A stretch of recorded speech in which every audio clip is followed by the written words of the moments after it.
Want to talk? So let's talk. Yeah. Talk. You want to talk? You gotta talk. You need to talk. News talk. I talk, you talk to Solomon. I talk, you talk to Solomon. Yeah, let's talk to Solomon. Talk to Solomon.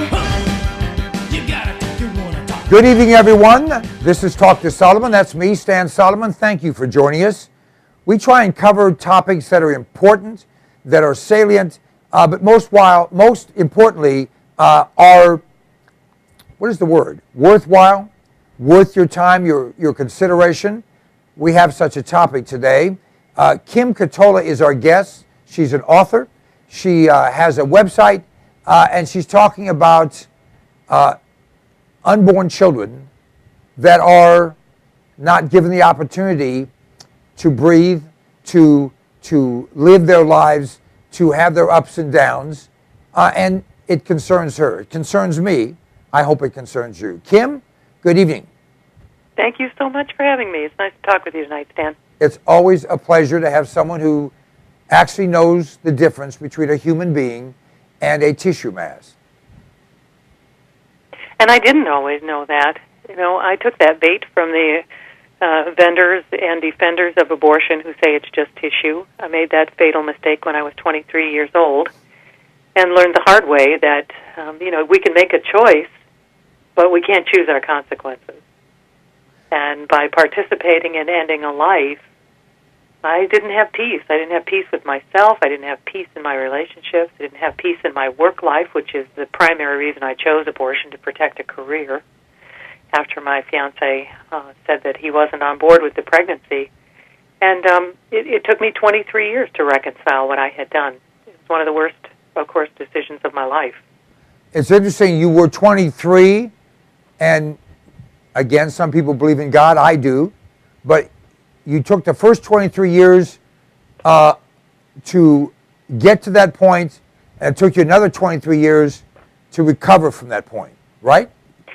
That's right, and it's a beautiful symmetry that God has created for me. And, I wouldn't wish that ensuing 23 years on anyone, because what happened was that although I wasn't a person who believed, I believed in God, but I didn't know the Lord. I didn't understand I didn't understand anything about God's mercy and grace. I thought of God as just a punisher who was very angry about sin. And I didn't think about whether abortion was a sin before I chose it. But I believed that the Holy Spirit, or maybe just call it my conscience, right before it happened, I knew that it was wrong. I knew that I should not go through with that decision.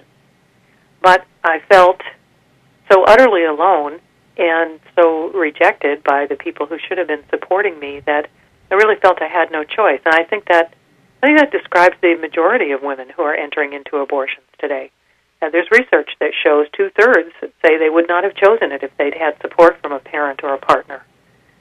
So, now, Kim, let me, I've never met you before. You seem like a very nice person. Has it been more than 23 years since that abortion?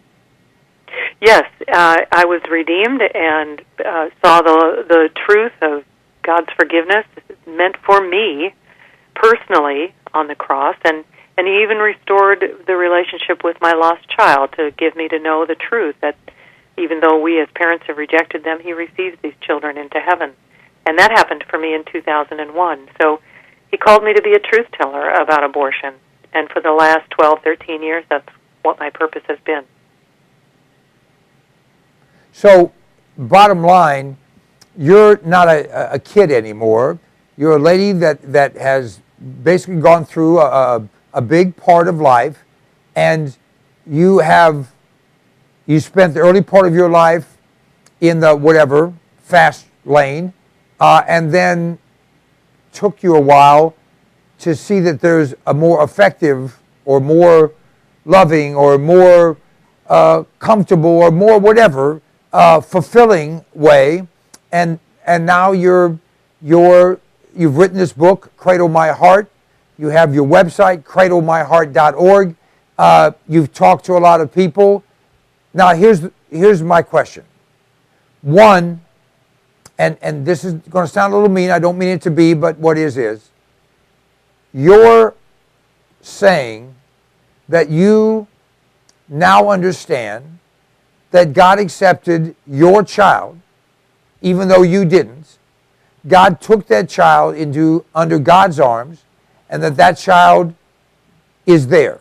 And I, by the way, agree with that 100%. From our perspective, just us mere mortals, we can say a lot of things, we can do a lot of things, but one of the things we can't do is we can't undo some things, like we can't undo that decision. How do you react with or interact with or respond to those that say, no matter what you now feel, it doesn't undo what you did? Well, they're absolutely correct. And, part of what happens when we take life into our own hands and we play God, that was the original, if you're a person of faith, right? That's the original temptation from the evil one to Eve in the garden. You can be like God, knowing good and evil, right? And so, and that's what the feminist movement tells us. You can make your own choice about life and death. Of course, they would never say it that honestly, but it's your choice. And so there's not going to be anything bad that will happen. You certainly will not die. It was the original lie, and your life will go on as though nothing happened. But what happens when we do that, when we take that bait, is we have, God can forgive us as He does. Everything was forgiven on the cross. For those who believe, it is over. It is finished, Christ said.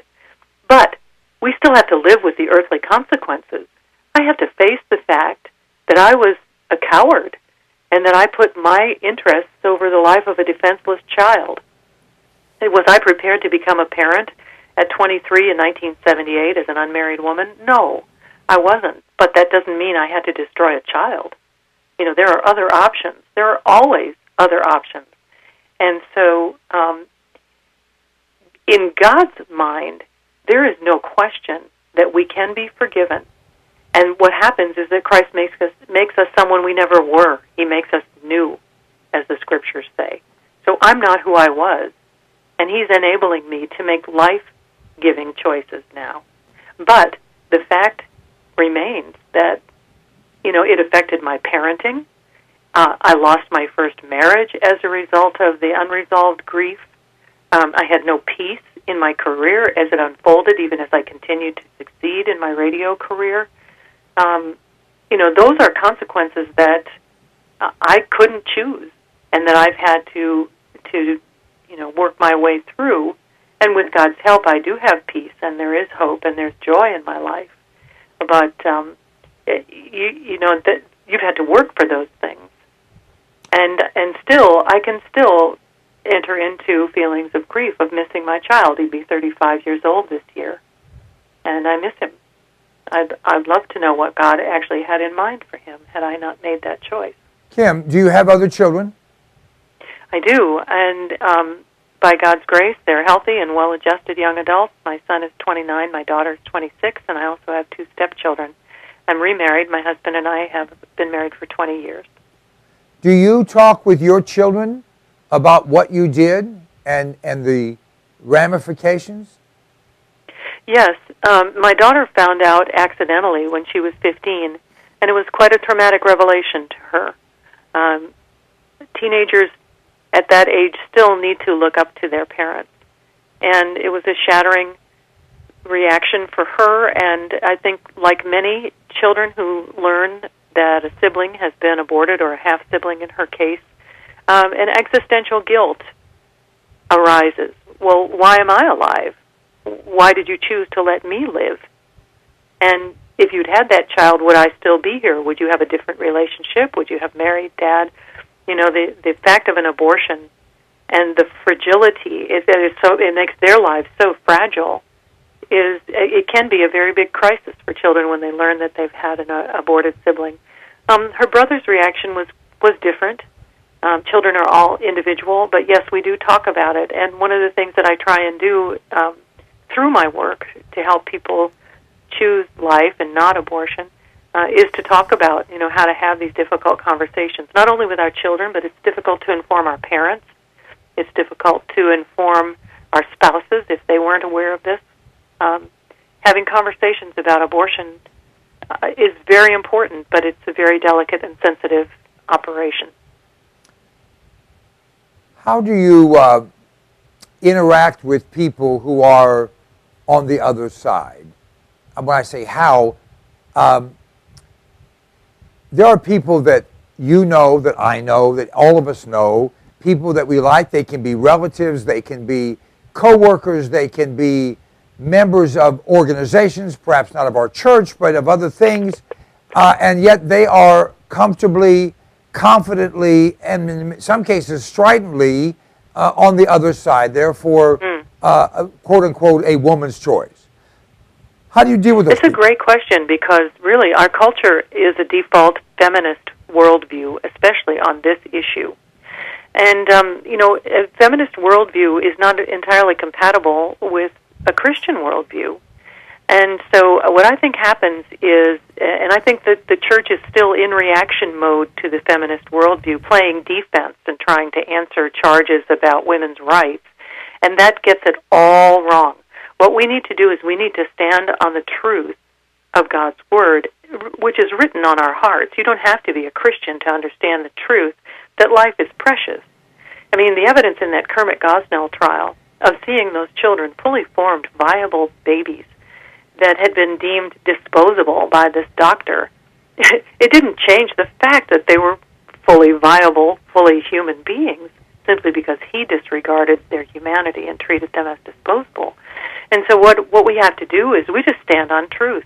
And we expect opposition. We expect to be told, that we want to take women's rights away, and we're into forcing pregnancies and all the other rhetoric and lies that they come forward with. But the reality is that abortion hurts women. It was a right, a so-called right, secured at the expense of the rights of children and men, so it can't be a just law. And there's no basis for it other than the fact that some feminists went to the Supreme Court and exploited a couple of very poor, uneducated women, Sandra Cano and Norma McCorvey, and got the Supreme Court to rule on this vague basis that now, makes abortion legal through all 9 months of pregnancy. By the way, I know Norma McCorvey. Excuse me just a second, honey. And most people don't know she never had an abortion. She didn't kill her child. Sandra Cano. And she's totally pro-life. That's right. Although she was sort of adopted by the feminist pro-abortion lobby right after the Supreme Court ruling in 1973, and she worked in the abortion industry for a number of years, and a little child led her to the Lord, a little girl named Emily, who witnessed to her and invited her to church. And yes, she became a Christian, and she's working very hard to have that law overturned. But the bottom line is that what you're saying, with which I agree, what people on the pro-life side are saying, with which I agree, we have to understand that the majority of the people in decision-making positions, in media, in journalism, in education, they're stridently on the other side, and most people have no idea why, and some of them don't know why. Have you ever just talked about why somebody would be pro-choice? Because it never has had anything to do with a woman's right. That came along later. Abortion was almost wholly put in place and promoted so as to kill uneducated, minority, physically challenged people. It was straight out of Nazism, yes, and most people don't want to talk about it. Well, and the basis there, even if you take out, the eugenics and the politics and the racism and all of that, it's based in fear. It was sold to poor women as a ticket out of poverty. If you don't have that child, you won't be saddled with, the expense. And it was sold to middle-class women as, you won't have to become poor, you won't have to alter your lifestyle. I mean, it's all based on economics and fear-mongering. And promiscuity. You don't have to Yes. worry about being promiscuous, because if it happens that you get pregnant, it's not really a pregnancy, it's just a procedure type of thing. Well, I mean, Planned Parenthood's agenda is comprehensive. So they are in the public schools with sex ed curricula that divorce sexual behavior from any moral decision-making, and they call it, a function of life and something that just is for pleasure. And how to be responsible is to go to them for birth control. And they know that all of the birth control methods that they sell have a built-in failure rate, so they're building in their abortion business at the same time that they're indoctrinating people into their worldview. And yes, it's very insidious, and it's very pervasive in the culture. And you're right; it's everywhere, in journalism, in academia, in government. It's everywhere. And but I still come back to my same remedy, which is those who know the truth simply must proactively stand for truth, and we never have to react to their lies defensively, because we know the truth, and they know the truth as well. I mean, this was something that really struck me in the Gosnell trial. Here you have these employees who obviously were troubled people. If you saw the testimony, if you read their words, listened to what they had to say about what they were asked to do and what they accepted money to do in their employment. And so here they are, but they may be deceiving women and saying, no, it's not a baby, it's just tissue, as they told me in my abortion appointment. But they know better. They know better every time, because they have to deal with the body count. Right? And so they know the truth that we can be standing on. They know as well. It's simply that they've decided to lie about it for various reasons, whether it's economic or expediency, or because of, a worldview that says free sex is better than, a Judeo-Christian value around marriage and morality and chastity. Let me ask you a question. You obviously have become a Christian, or have become a different kind of Christian, because there are many so-called Christians that believe abortion is okay. And in the Old Testament, there's a comment, if you will, a saying that almost everyone's heard of, and it's an eye for an eye and a tooth for a tooth.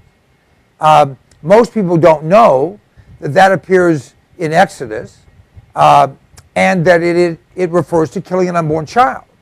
That specifically God, if you believe in God and the Old Testament, said if you take an unborn child purposefully, then you take a life and you lose your life. You lose what you took.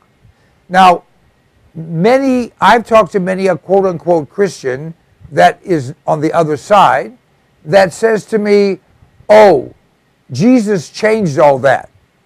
As if Jesus said it was now okay to kill unborn children. Have you ever heard that? It's absurd. Of course, what Jesus said was he came to fulfill the law, not abolish it. And he himself gathered kids.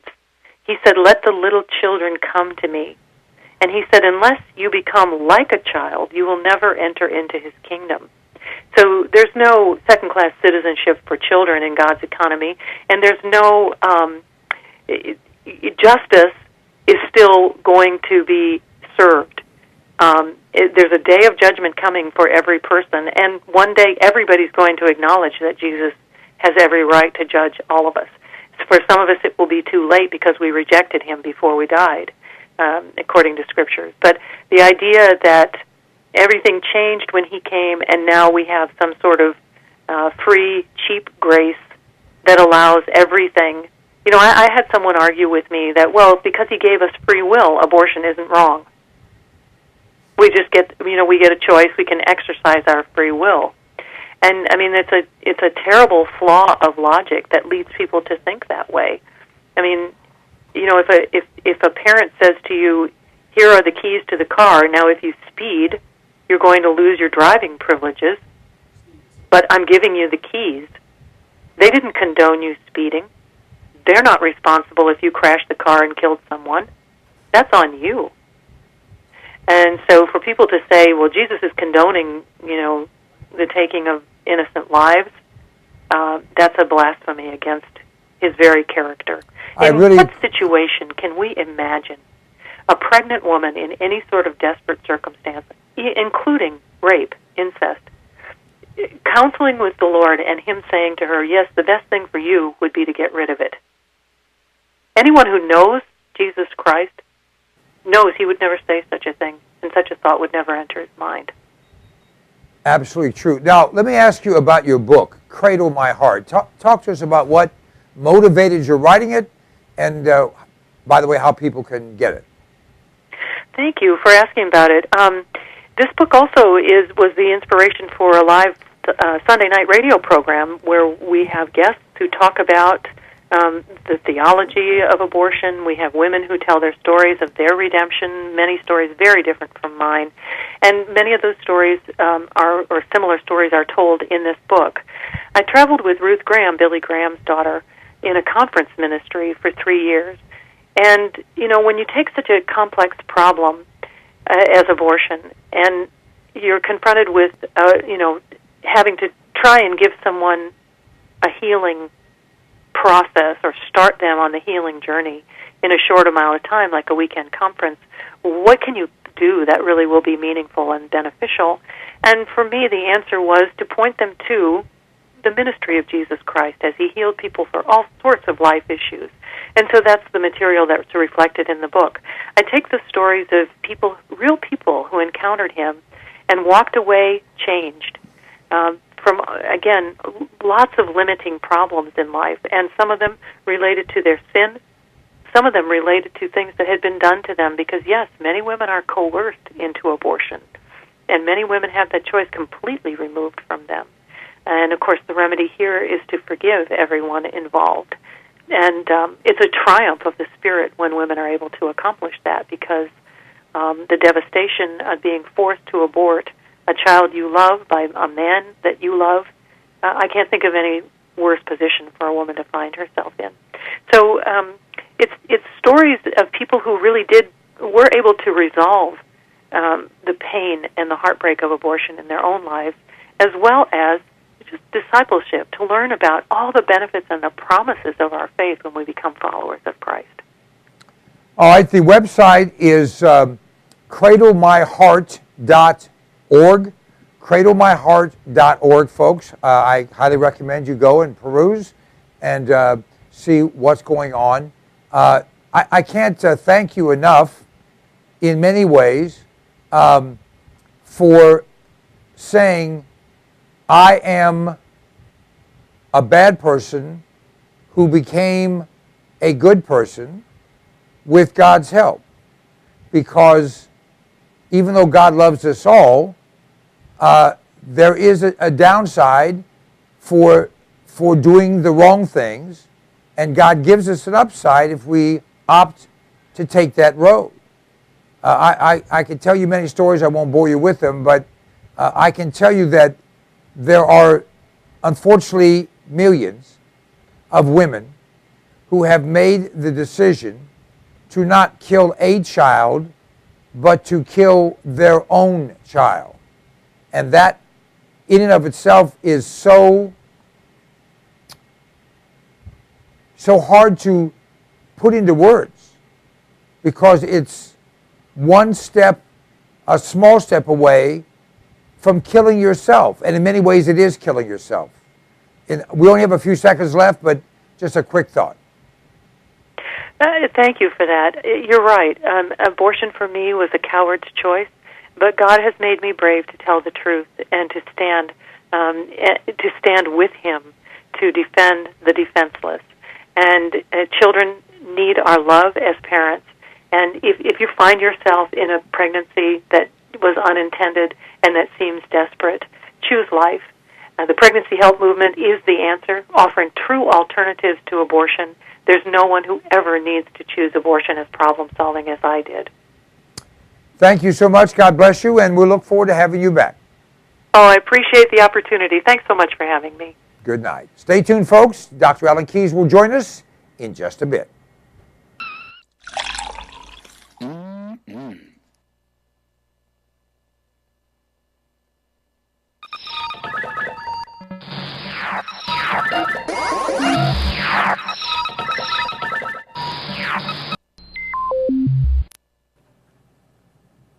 I like to eat. Do you like to eat?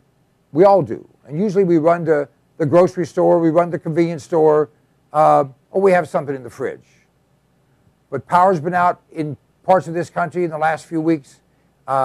We don't know what's going to come down the pike economically. Smart people are putting in food. Alpine Air Gourmet Reserves is a line of foods that you can put away that will last for a very long time. You know, they say eat what you store and store what you eat. This is great tasting stuff, healthy for you, a full line. You go to our website, cpnlive.com, and click on the button for Alpine Air Gourmet Reserves and see all the different things we have. This is good tasting food. It's reasonably priced. It will last. And it's worth its weight in gold if a problem arises. I know you don't think there's going to be anything that goes wrong. Actually, you do. This is smart.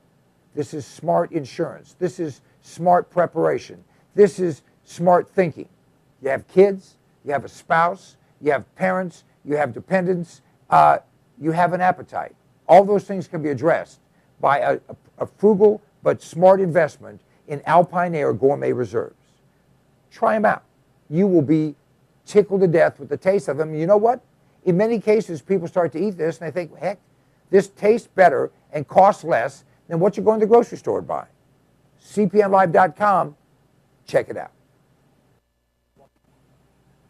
Hey, my name is Stan Solomon, and you know if I have something to say, I'll say it. And I'll only tell you the truth because I'm a Republican, not a Democrat. Democrats always lie. Republicans only lie half the time. I don't lie at all. This is the Fuel Mule. It's an extraordinary product that was developed by a friend of mine, an engineer, and it increases the fuel mileage on your vehicle.